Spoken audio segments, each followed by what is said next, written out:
Coming up on KTVH News at 5. We'll have the latest from our state capitol on a new bill that could limit when a business can be cited for failing an alcohol sales compliance sting. Plus, a lifeline for the elderly in Lewistown during the pandemic. From Montana's news leader, this is MTN News at 5. Good afternoon, everyone, and welcome to the News at 5. I'm Andy Curtis, and thanks for joining us. Montana lawmakers are considering a bill that would limit when a business can be cited for failing an alcohol compliance check or sting. MTN's Jonathan Ambarian reports on the possible changes. Senate Bill 129 would change the rules around contrived events when a law enforcement agency sends an underage person into a business to try to buy alcohol. SB 129, sponsored by Republican Senator Greg Hertz of Polson, would stop the Montana Department of Revenue from issuing a violation to a business that fails one of those checks, unless it is their third failing in a 3-year period. Representatives of bars, convenience stores, and other businesses say they understand the value of these checks as a way to make sure employees are following proper procedure, but that there have been a growing number of violations linked to them. What it should be, these should be learning opportunities. This is an opportunity for the checkers to make sure they're doing their job well. It's an opportunity for the employers to make sure that the policies and procedures they put in place to prevent alcohol access by minors are working. Joe McKenney, who formerly owned the Cartwheel Casino and Liquor Store in Great Falls, said his business went through 4 to 6 alcohol compliance checks a year. He said the effect of failing one is too great for what is usually a simple mistake. I'm happy to say we never failed. I don't know how, because human error happens. Current state law lets the Department of Revenue consider mitigating or aggravating circumstances when deciding what penalty to give a license holder. One mitigating factor is if the violation comes from a sting. Leaders said Wednesday that their policy is to give a reprimand to the business for the first failed check. The Department of Revenue reported about 400 compliance checks last fiscal year. About 20% were failed. This bill wouldn't change the individual responsibility for an employee who made an unlawful sale. They could still receive a citation. Here in Lewis and Clark County, the Sheriff's Office says they would typically give a warning for the first violation. In Helena, Jonathan Ambarian, MTN News. Senate Bill 129 had its first hearing in the Senate Business and Labor Committee today. The committee has not yet taken action on it. And Democrat State Senator Shane Morageau is sponsoring a bill that he says would help the student loan debt crisis by improving student loan reimbursement programs. The bill, if passed, would stop student loan payments made by an employer on behalf of an employee from being taxed as income. Senator Morageau said, quote, "This bill would incentivize businesses to invest in their employees through student loan reimbursement and would provide much-needed tools for businesses and recruit and retain talented workers to help strengthen Montana's workforce and grow the economy."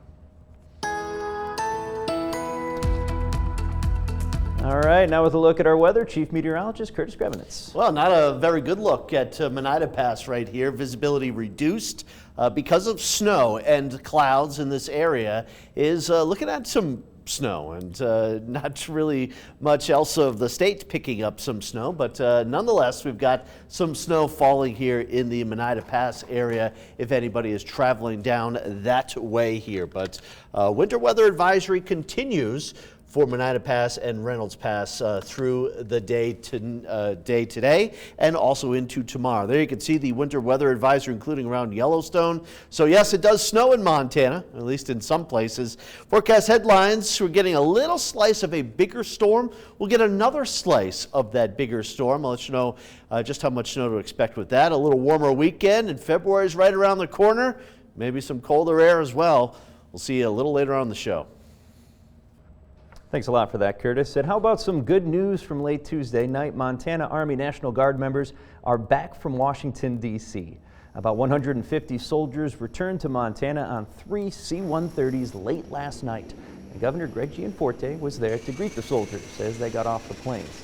Montana's National Guard soldiers joined about 26,000 National Guard members from all 50 states and 3 territories in the nation's capital to assist with security during the inauguration of President Joe Biden.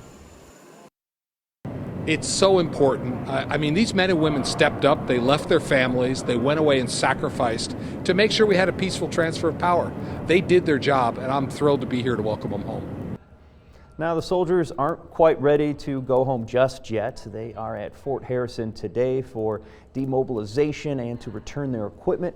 They are also being screened for COVID-19.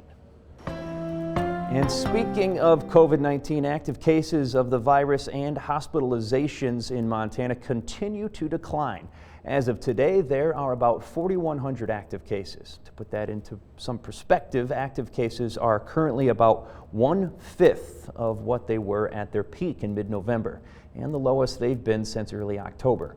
Active hospitalizations have also fallen below 120. However, the death toll continues to rise and has now surpassed 1,200 Montanans lost to the virus. The recent increase in the death toll is actually due in part to state and local agencies reviewing data from the past several months and finding additional COVID-related deaths. And an update on the number of COVID-19 vaccinations given across the state. According to the state COVID-19 vaccine dashboard, over 86,000 vaccine doses have been administered. That's up nearly 10,000 doses since Monday. Over 18,500 Montanans have been fully immunized to COVID-19. That's up nearly 4,000 since Monday. And Cascade County residents, you'll be happy to hear this. The health department now has a phone-in vaccination list. This phone-in line is available for people aged 70 and older who might not be able to access the online portal. Now, the number to call on your screen there, 406-791-9250. The health department will begin logging messages tomorrow, Thursday, after 9 a.m. And just to be clear, you will have to leave a message. And when you do, you must include your name, date of birth, phone number, and address. Each week when health leaders learn how much vaccine is allocated, a certain number of slots will be reserved for people on the phone vaccination list. This ensures that people who are unable to schedule using the online portal will be able to access some of the open slots. And the pandemic has hit elderly communities especially hard. MTN's Cassandra Soto has what the Council on Aging is doing to help out the elderly in Lewistown. The Council on Aging is a nonprofit organization that delivers nearly 4,000 free meals every month. Is the sound of lunch being served. COA's home-delivered meals aren't part of a new program, but when COVID-19 hit Fergus County, the service became free of charge, and the organization opened their meal plan to anyone with food insecurity. For Mother Cheryl Noy, it's been a big help for her and her son Calvin. Since COVID, it's been so helpful with them delivering food. It's helped a lot and everything. And it gives us like extra meal a day. Regular Dorothy Brooke says she looks forward to it every day. Wonderful to receive is always good, and make sure that a single person has a decent meal every day. For 25 years, COA has offered a variety of services to the elderly in Lewistown. Now, after seeing the effects of COVID-19 on his community, the director of Fergus County COA, Dale Fowl, says opening services to anyone in need was a no-brainer. It just seems like every week there's more and more folks, although unfortunately we've had a number of them that have gone off our meal rolls, just passing away from COVID. We've had quite a few of those. It seems like most weeks we have 2, 3, 4 people each week that are at the senior level that are passing away from COVID. But we essentially try and feed anybody and everybody in the area that has a food subsistence issue in their lives that they're needing more. COA does serve the community, but free meals don't grow on trees. For more information on how you can donate food or volunteer, you can head to krtv.com. In Lewistown, Cassandra Soto, MTN News. Other services offered by Fergus County's Council on Aging include a free shuttle service, health clinics, and homemaking services. And when we come back, Chief Meteorologist Curtis Grevenitz will have a complete check on your forecast. And a little later, we'll take you to a popular winter recreation spot in the Little Belt Mountains. Tracker weather starts now with Chief Meteorologist Curtis Grevenitz. Welcome back, everybody. Good Wednesday afternoon to you all. A little cloud cover out there earlier today. Looks pretty nice around the Highwood Mountains right now. Great Falls back and forth today. We're up into the 30s, drop back into the 20s, now back up to 37 degrees. A little warm front is moving up through the area. Wouldn't know that around Helena, though, where we're in the 20s in the capital city and the atmosphere inverted. So we've got some cold air that is trapped in the valley locations. Cupbank, 13 degrees, 25 in Havre, 19 in Glasgow. We've got this boundary again that is just pushing up through Great Falls. Lewistown above the freezing point. Bozeman, Livingston also above the freezing point here. Pretty strong winds if anybody is traveling down Interstate 15 through about Butte and Dillon. Also the Madison Valley, some strong wind gusts up to 50, even 60 miles per hour.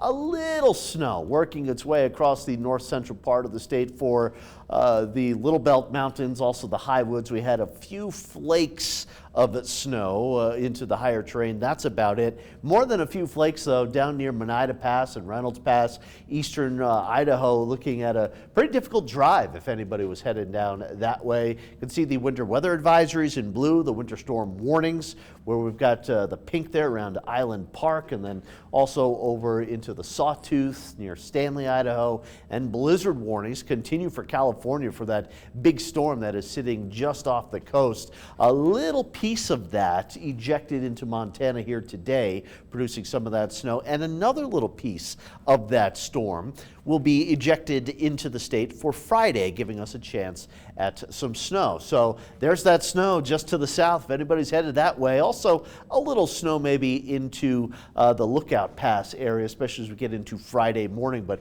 watch what happens here on Friday afternoon and Friday evening. That's when a little snow will likely push through the Helena area, maybe as far north as Great Falls, but more so south central areas looking at some snow continuing all the way into Saturday morning. Saturday turning partly cloudy. Sunday, the final day of January 2021 already, and it does look partly cloudy and mild. Monday, even a fairly mild start to February before snow, wind, and cold comes through for Tuesday into Wednesday of next week. So snow accumulation, yeah, eastern Idaho, west Yellowstone area picking up some good snow. The panhandle of Idaho picking up some good snow. Not much, though, east of the divide until we get into Friday night. Might have about an inch of snow, but Tuesday into Wednesday, this is where we could have maybe a couple more inches of some snow. So at least a little bit in the forecast here. A milder night here tonight with perhaps a few flakes out there, but most locations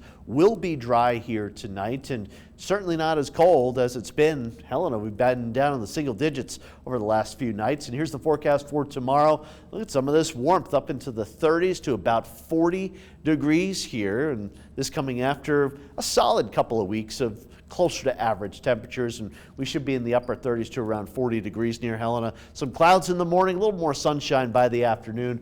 Later into Friday night and Saturday morning, a chance for some snow. Sunday, 42, looking pretty nice. And then there's towards Groundhog Day, another chance at some snow. Tuesday and Wednesday, and for Great Falls, a little warmer over the next few days. And yeah, that's pretty warm for the end of January and the beginning of February, 46 and 48. A little light snow likely, though, on Groundhog Day into Wednesday. It's no secret that even in winter here in Montana, there are plenty of outdoor recreation opportunities. Tonight, MTN's Colter Anstad takes us to a popular spot in the Little Belt Mountains. Just off Highway 89, about an hour and a half south of Great Falls, are the Silvercrest Trails.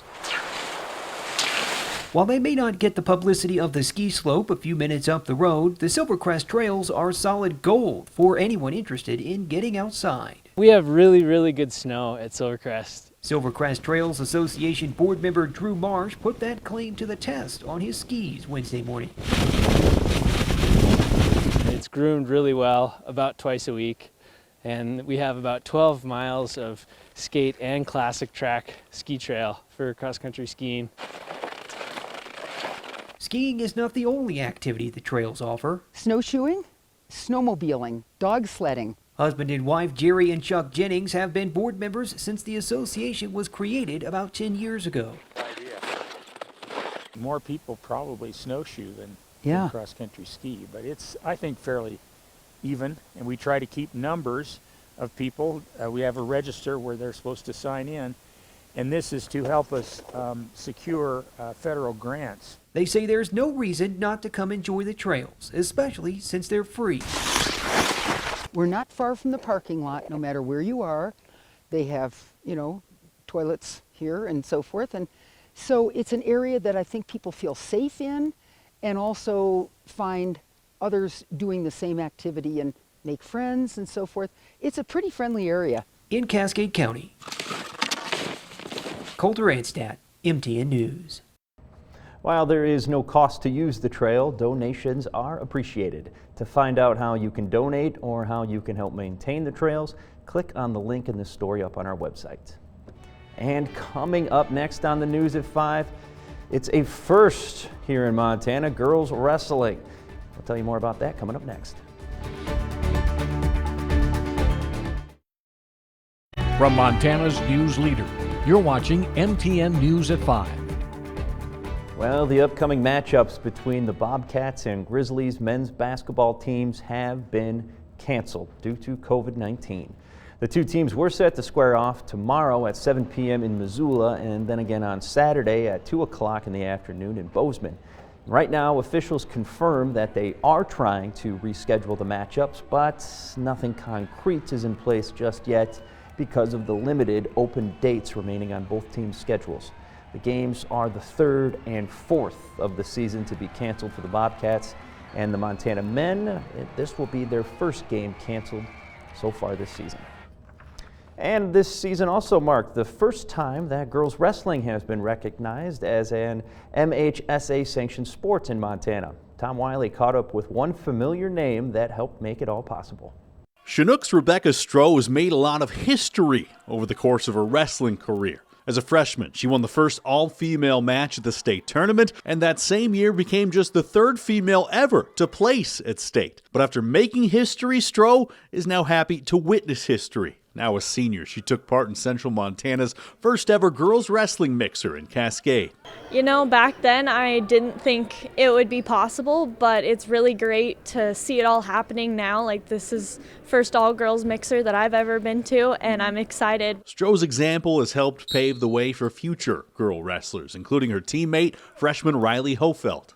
I'd like to say I make it easier for her. She doesn't have to try all the things that I had to do to get respect from the boys, to learn where the locker rooms are even. It's just kind of the little things that I hope I'm making it easier for her. And Stroh's family has been in her corner at every turn, including her brother Ben, a four-time state champ at Chinook and an NAIA national champion at Northern. The coaching never stops. It's always until you get home, until you go to bed, you're still getting coached up on. These girls are falling into it and realizing that they can wrestle everybody. The boys are just a bonus. They're extra matches, they're keeping on going, but the girls are our big focus. But Rebecca's time on the mats will soon be coming to an end. The 2019 Miss Teen Rodeo Montana will pursue her first love at the next level, competing on the Miles Community College rodeo team. Roping's probably my favorite. I do both breakaway and team roping. I've tried my hand at shoot dogging. The pictures that everyone sees, they're like, oh man, you're a wrestler in the dirt and on the mat. But no matter what challenge she tackles next, Stroh will always do it her own way. She's so different than anybody else I've personally ever been around. Being a rodeo queen, we didn't expect that to happen either. A girl wrestler didn't expect that to happen. But, she did it, and she's writing her own story, which is cool. Tom Wiley, MTN Sports. Stroh plans to study natural resources and range management at Miles City Community College. And we will wrap things up here when we come back. But first, here's a look at what's coming up tonight on the NBC Nightly News. When we welcome our West Coast stations, we'll tell you about a wave of kids left severely ill from a COVID-related syndrome. Also, how a video game retailer has become central to a cultural phenomenon rocking Wall Street. We'll tell you more on NBC Nightly News. From Montana's news leader, you're watching MTN News at 5. All right, welcome back, everybody. And a little word of warning, if you're a skier or snowboarder who's been waiting for a big dump around here, this might be some hard video for you to watch. That's because it's snowing in the desert. And the desert I'm talking about is Tucson, Arizona. And for some of the city's largest residents, you can see for yourself, it's bringing them lots of joy. This is part of the elephant herd at the Reed Park in Tucson. Now, I'm not exactly sure how much snow they've seen before, but they sure seem to be celebrating it now. It was a brief flurry, and while most of the animals stayed inside in their heated homes, these elephants went outside to play. That calf there named Penzi rolled around in the slush with her sister Nadia. And it was, of course, Penzi's first snow. And zoo officials say that's always special for a baby elephant. Penzi played in the stream and slid in some mud, all to the delight of anyone watching. Well, thank you for making us a part of your late afternoon here. We'll be back at 6 o'clock and then again at 10. And you can always catch us online at ktvh.com. NBC Nightly News is next.